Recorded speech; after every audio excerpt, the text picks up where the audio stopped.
Welcome to the Slop Farm. Enjoy the video.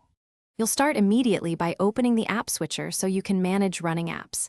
If you have a Face ID iPhone, swipe up from the bottom and pause. If you have Touch ID, double-press the Home button. Once done, scan the app cards to identify the background apps you want to remove. Make sure to look for apps that show white or gray activity. Those are active. This first action puts you in control of which apps you'll remove next. Now remove the apps from the background by swiping each app card up and off the screen.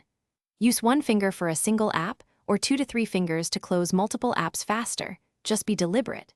You're doing this to free RAM and stop misbehaving processes. However, understand why. iOS manages memory, so only force close apps that are unresponsive or consuming excessive battery. Once done, return to the home screen and observe battery and performance. Finish by doing a quick reboot if things still act oddly. Power off, wait about 10 seconds, then power on. If you want fewer background processes going forward, open Settings, tap General, then Background App Refresh and disable it selectively or entirely.